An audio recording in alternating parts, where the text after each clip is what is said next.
Shalom Chavrim, I'm Stephen Ben-Nun. You're watching Israeli News Live, and it looks like they just did not appreciate the fact that Israeli News Live was putting this news out before BBC and others had a chance to do it. Well, BBC 15 minutes ago got the report up as well, and yet we were half an hour or so ago, actually more than a half hour, about 45 minutes ago, getting this story put up. But in both cases, our video was taken down by YouTube because they didn't want Israeli News Live reporting that Hezbollah and Israel have actually begun the war between the two, between each other there. We first saw this only when it was a few seconds old there. This was the Israeli government responding with rocket fire there at Hezbollah. And of course, now Hezbollah had already fired in anti-tank missiles there, targeting the Israeli military, hitting and actually striking Israeli military vehicles. The Lebanon government saying that over 40 rockets Israel has fired into its own territory. Lebanon now calling on the United States and France to intervene before this fight escalates completely out of control. This helicopter here was bringing in Israeli wounded from those vehicles that were attacked there. We did have an earlier video. I lost that video there where they were showing the wounded actually being taken off of the helicopter. I assume being taken to a hospital that is very close by in that region there. That, of course, is appears to be close to the Mediterranean area. Can't quite tell from the photo there.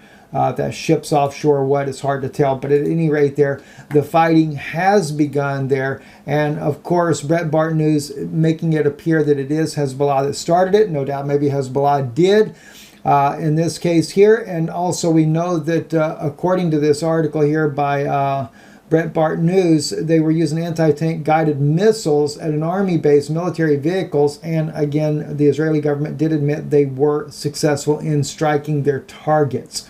In fact, they're using a Russian-made anti-tank missile system there that does penetrate Israeli tanks, that makes them to where they're not invincible. The BBC, as I said, though, they're following up on the article now after YouTube shut down 2 of our live broadcasts trying to get this information to you guys.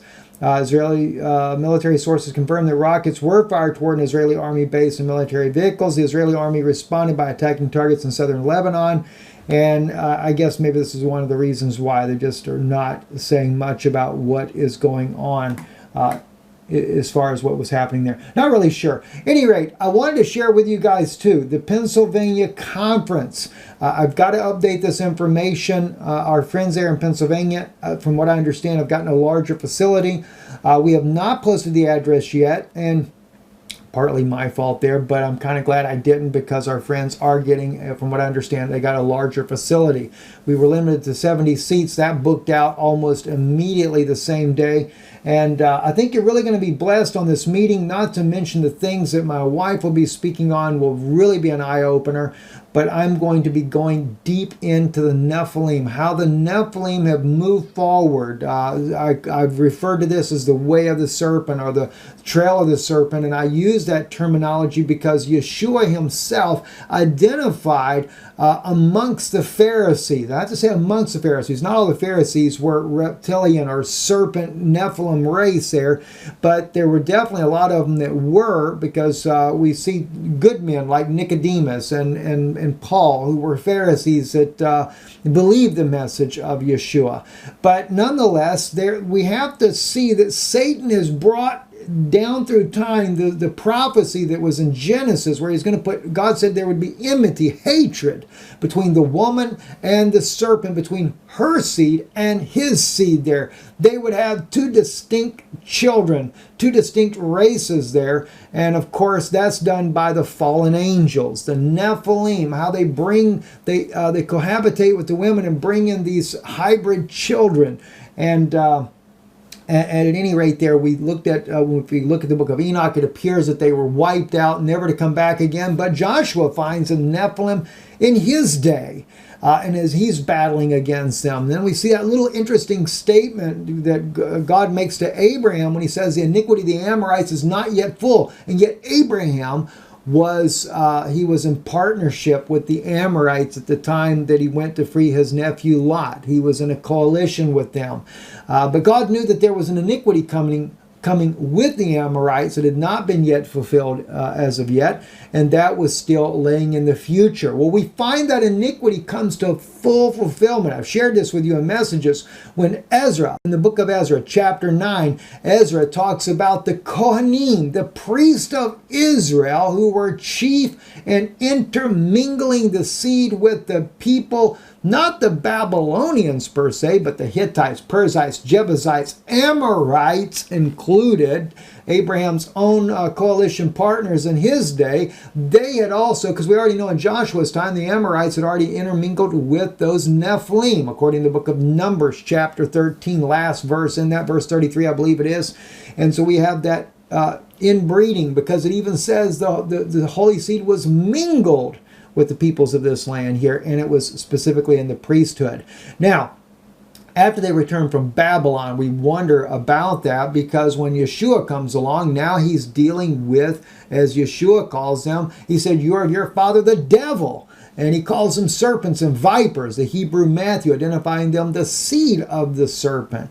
But then, we begin to wonder about the Antichrist and the movement of that, because there's so many places in the scripture that just blows your mind away with this. Even the book of Jude. Jude talks about how they crept in unawares. They're no longer giants. They can blend right in with the human race that we have today, but yet they have a Nephilim bloodline. So we're going to be getting into that, and then I'm going to be taking you into the book of Revelation, because if you think about it, when you get over there, I think it's around chapter 13, it talks about the deadly wound was healed. Remember, that beast rises up out of the sea. Who's in the sea according to the scripture? Because you got to remember, everything that we're seeing in Revelation has to be back in the Old Testament somewhere. And Leviathan, that crooked serpent, is the one that comes up from the sea.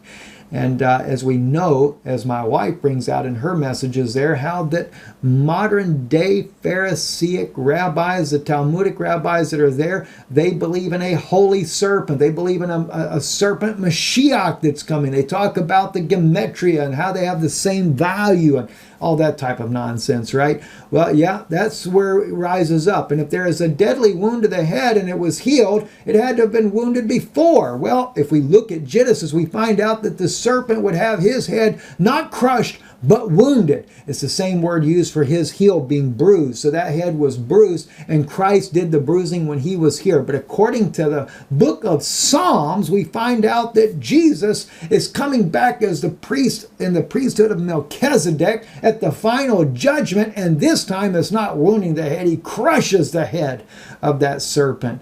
All right, so this is the fascinating things. And so when you begin to look at the book of Revelation, you see the deadly wound is healed. You begin to realize who he's speaking about.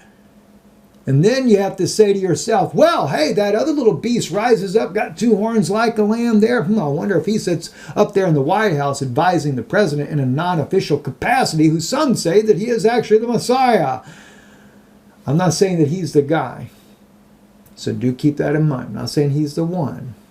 I still wonder if they're not going to crossbreed something there. Crossbreed something with AI as well that they're bringing in. Not sure. But you know what's interesting though? That one that rose up with the two horns like a lamb said, you guys should make an image unto the beast. Wow. And they sell Trump coins. Are they raising money to build the image unto the beast? That's a new way of thinking, isn't it? See you guys in Pennsylvania. I'm Steve Benu. You're watching Israeli News Live. No wonder why they didn't want this video up. Let's try it one more time. Shalom. In a world of Ein Shalom.